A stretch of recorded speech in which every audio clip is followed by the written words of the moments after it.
गुरुर्ब्रह्मा गुरुर्विष्णु गुरुर्ब्रह्मा गुरुर्विष्णु गुरुर्देवो महेश्वरा गुरुर्साक्षात् परब्रह्म तस्मै श्री गुरुवे नमः तस्मै श्री गुरुवे नमः तस्मै श्री गुरुवे नमः। मेरे प्रिय भाइयों, अब मैं शुरू कर रहा हूँ संपूर्ण सुंदरकांड पाठ, जो कि हनुमान जी की भक्ति के साथ साथ कलयुग के संपूर्ण पापों का नाश हरण करने वाला है। जय श्री राम, जय हनुमान। रामचरितमानस संपूर्ण सुंदरकांड एपिसोड 2।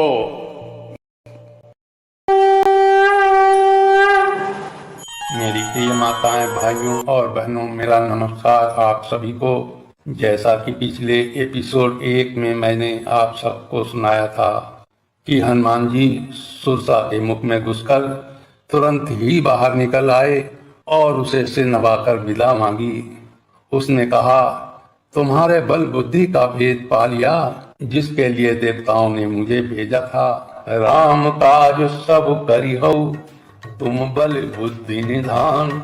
आशीष दे गई सो हर्ष चले हनुमान। तुम श्री रामचंद्र जी का कार्य करोगे, क्योंकि तुम बल बुद्धि के भंडार हो। यह आशीर्वाद देकर वो चली गई। तब हनुमान जी हर्षित होकर चले। बोलिए श्यापति रामचंद्र की, पवन सुत हनुमान की।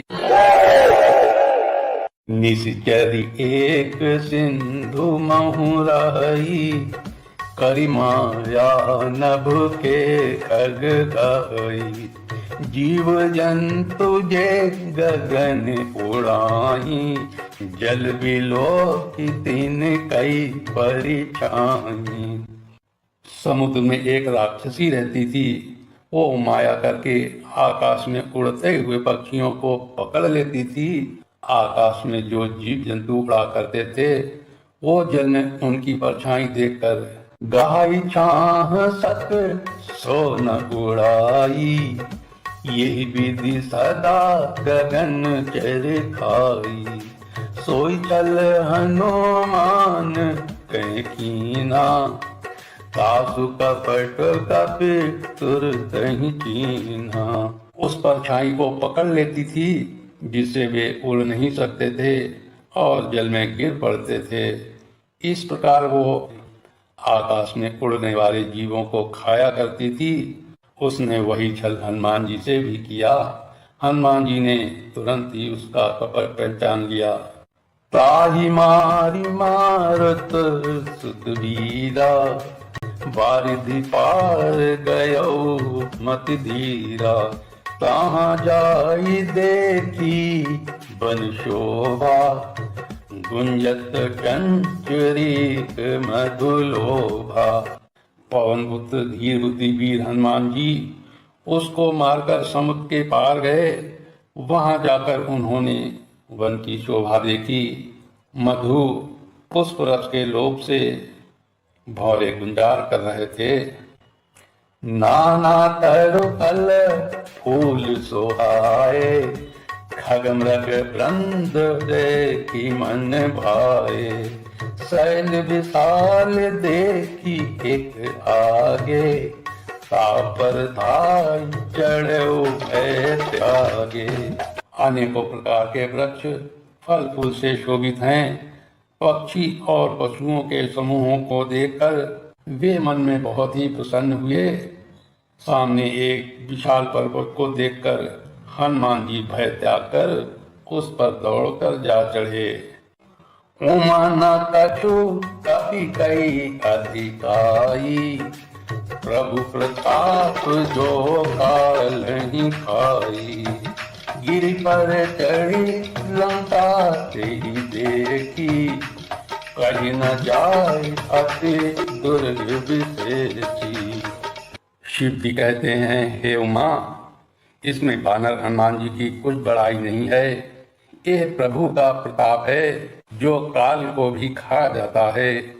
पर्वत पर चढ़कर उन्होंने लंका देखी।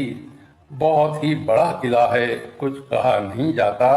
अति उतंग जल निधि जो पासा, कनक कोट कर परम प्रकाशा।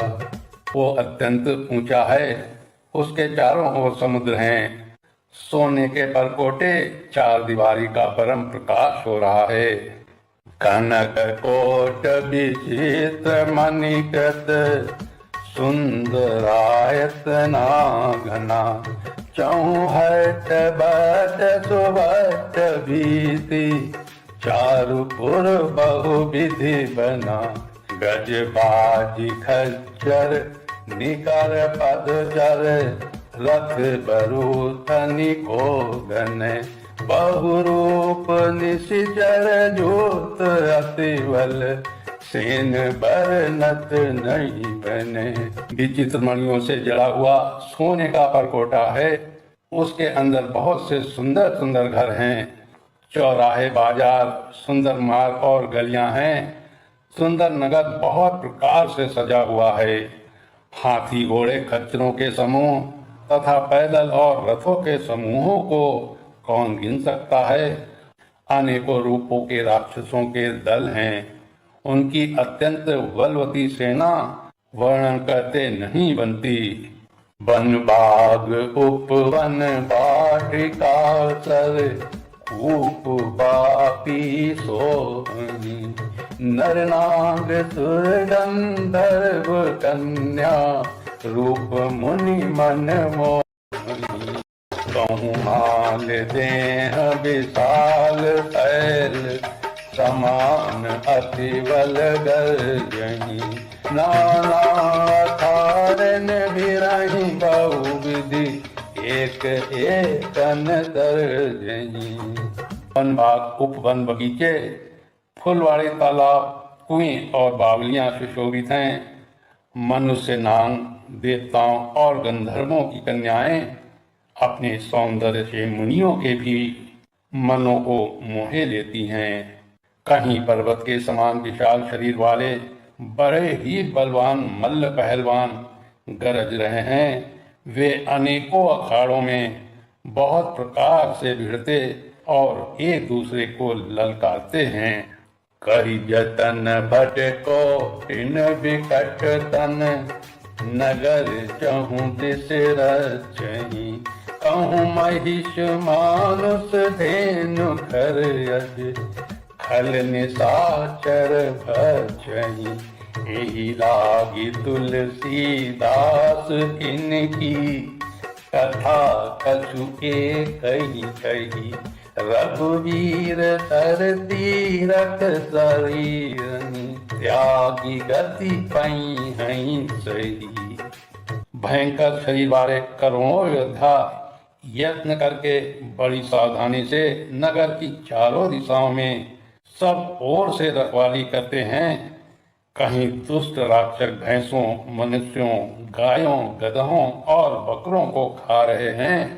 तुलसीदास जी ने इनकी कथा इसलिए कुछ थोड़ी सी कही है क्योंकि ये निश्चय ही श्री रामचंद्र जी के बाण रूपी तीर्थ में शरीरों को त्याग कर परम गति पाएंगे।